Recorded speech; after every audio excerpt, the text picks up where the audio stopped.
UPSC civil services coaching సంబంధించి CSBIS అకాడమీలో June 5వ తారీఖు నుంచి కొత్త బ్యాచ్ స్టార్ట్ అవుతుంది. ఈ బ్యాచ్ 1 year ఉంటుంది. ఇది ఆన్లైన్లో ఆఫ్లైన్లో యాక్సెస్ చేయొచ్చు. రీసెంట్గా 22nd edition of Shangri-La dialogue conclude అయింది.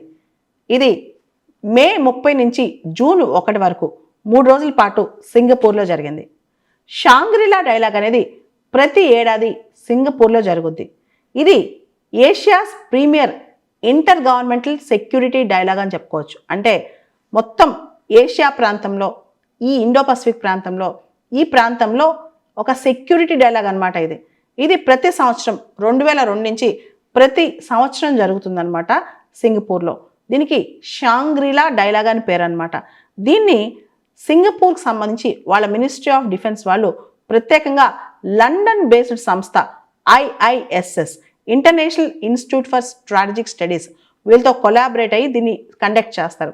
ఇది అఫీషియల్గా ఓన్లీ గవర్నమెంట్ టు గవర్నమెంటే కాదు, defence ministers, military chiefs, senior officials, security experts ఇలా చాలామంది దీనిలో భాగస్వామ్యం అవుతారనమాట.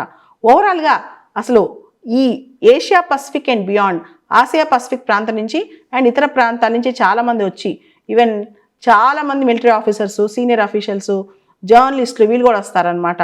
అయితే భారతదేశం తరపు నుంచి కూడా మన chief of defence staff attend అయ్యారు, అనిల్ చౌహాన్ గారు.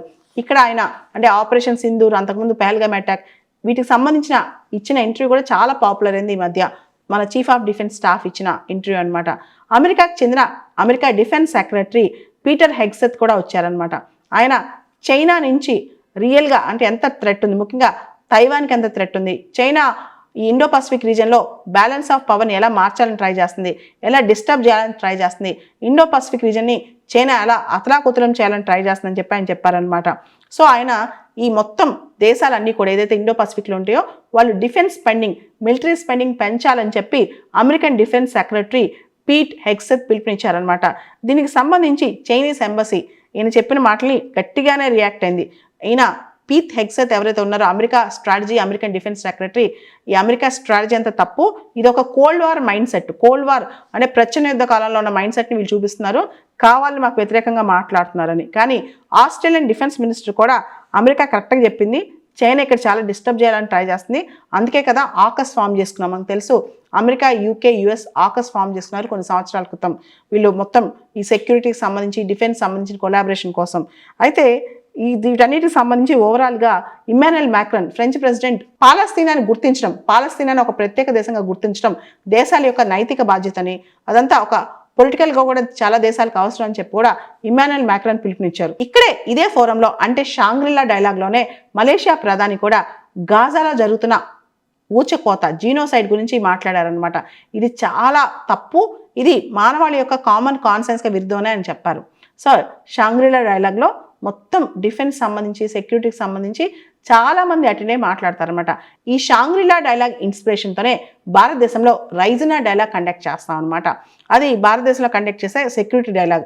రైజినా ఎందుకు పేరు పెట్టామంటే మన రాష్ట్రపతి భవన్ అక్కడ ఎత్తైన ప్రదేశంలో ఉంటుంది అనమాట, రైజినా హిల్స్ అని చెప్పి అక్కడ పేరు పెట్టాం.